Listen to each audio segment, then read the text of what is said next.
No one's obviously trying to kill each other. So it's a different kind of fighting technique. We're divided. Kind of ridiculous. Why are we fighting? What are we doing? What are we doing, guys? Come on.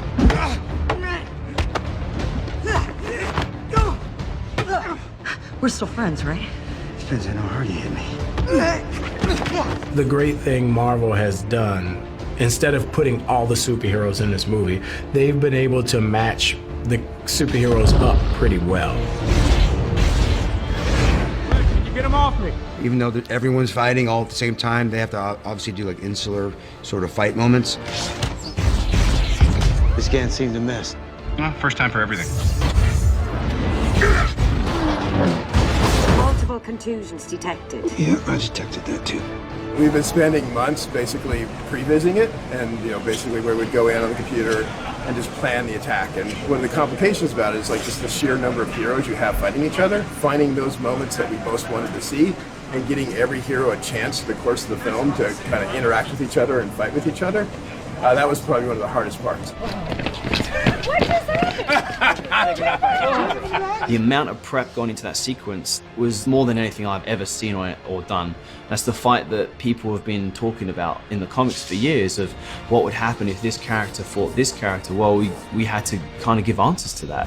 When you have a splash panel and you have a bunch of superheroes, go big or go home, right? And the idea was, what new trick can we do that will potentially be a showstopper so that we can achieve all these guys from stopping one another? Throw it at this. Now! Oh, come on! Oh, man, I thought it was a water truck. Paul Rudd is very funny. And you bring him to a giant superhero fight, and you could see the other side going, all right, well, Right. he brought an ant. On my signal, run like hell. And if I tear myself in half, don't come back for me. Gonna tear himself in half? You sure about this, Scott?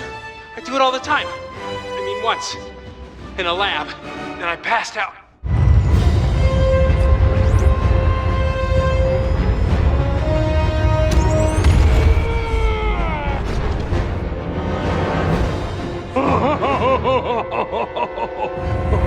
Okay, tiny dude is big now. He's big now. Suddenly, Paul Rudd, perhaps for the first time, is terrifying.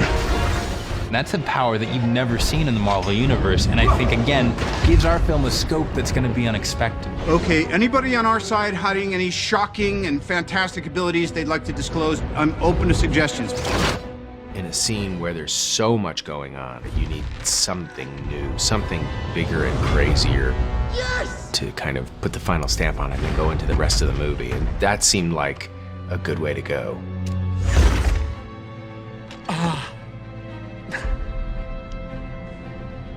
Does anyone have any orange slices?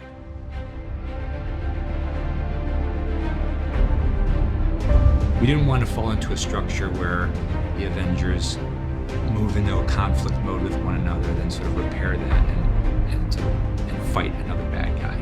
It was very important to us that the structure of the film be such that the Act 3 climax was between the actual Avengers themselves. We are introducing another villain. And he's a very different kind of villain who is not responsible for the events that lead up to Civil War, but who is fanning the flames and who is utilizing this conflict to his own advantage. The fake doctor is actually Colonel Helmut Zemo, Sokovian intelligence.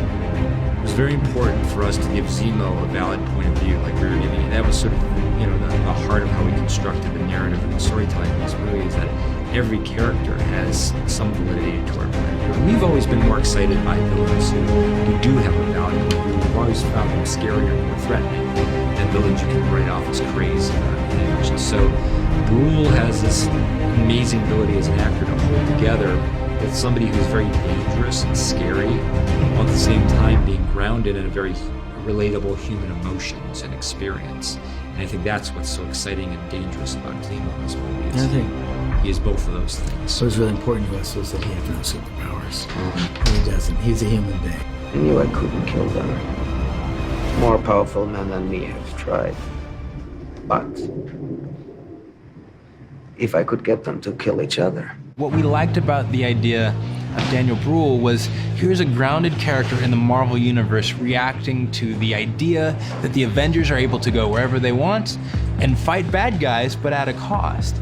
And he's the very human face to that cost. And I think bringing his perspective in the movie was really important because it's not just about what other superheroes think about each other, it's what the common man thinks about the idea of superheroes in their everyday lives. You can't say he's bad, you can't say he's just the bad, he's the villain, you know? He has his very understandable reasons for the things he does. And that's what attracted me about the part, that it's not a one-dimensional villain who is just mean. My character is clever enough to know that nobody is strong enough to kill them, nobody is strong enough to destroy them.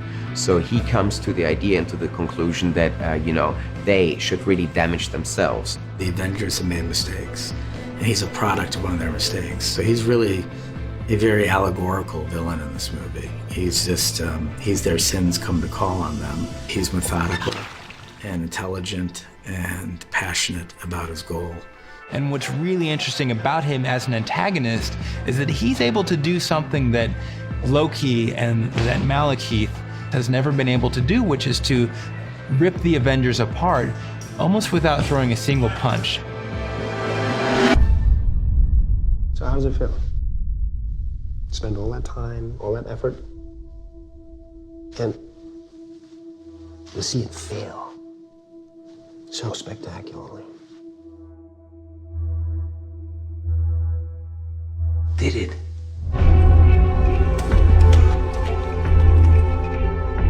As soon as, frankly, we shot the scene with Zola in Winter Soldier, I had that fact in my head that Steve's best friend killed Tony's parents. What the hell are we gonna do with that? Are we gonna ignore that? You know, that's crazy, but it's so apocalyptic if you let it out that it did seem like, well, we might just have to not tell anybody, you know, because it'll just blow the Avengers up. Right. And then when it came time and we reached the agreement, like, let's do Civil War, then it suddenly seemed like we can use the atom bomb we've got. Right. It's no longer a liability, now Yeah. it's a benefit. We spent one movie and a TV show saving Howard's life. Now we're just gonna smack him around again. And Bucky Barnes, the Winter Soldier, is about to kill his old personal acquaintance, Howard Stark, thereby setting off a chain of events that can only end in, dare we say, civil war.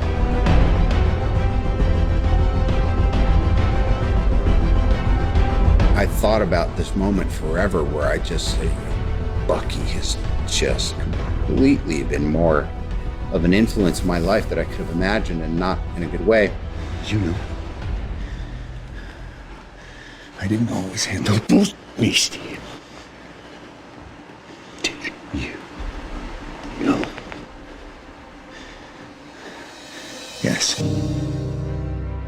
It's the perfect timing to have that bit of a shocker in Act 3 so that you're like, all right, we thought the movie was going this way. No, it isn't. It's about to get so trippy. The worst thing that can happen in this movie, the darkest moment, the end of Act 2, is all the Avengers fighting each other. We're not gonna have anything bigger than that. That's crazy, and it's epic. So let's do that. It's the worst thing that can happen. They all fight each other, and then the third act gets smaller, personal. And, you know, it's sad, because if this works right, Tony and Steve beating the crap out of each other is emotional.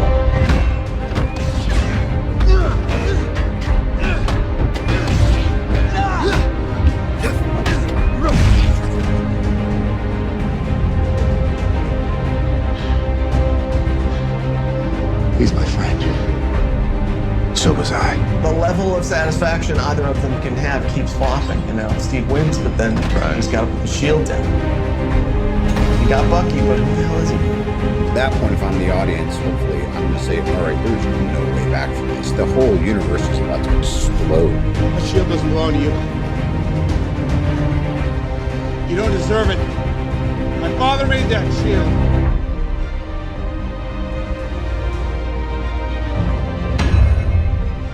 Russo's, you know, they make human stories with a superhero feel, as opposed to a superhero movie with, you know, human touches. That's what makes it so great. There's no right, there's no wrong. There's no clear evil villain on either side of this. It's just a matter of who you agree with. There's times in your life when you must make a choice. And that should always be who you are. You should take a stand for what you believe in. And I think this is what these superheroes do. It does divide them, but they do take a stand.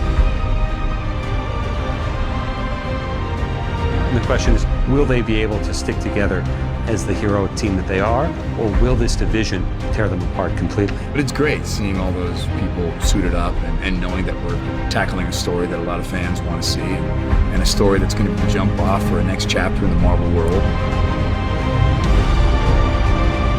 Well, that's what's exciting about Civil War, is that you have the opportunity to tear down this family unit just prior to their darkest hour. You're giving the audience a great distance to travel to see if they actually can pull it back together to defeat what the universe will ultimately consider its biggest threat ever.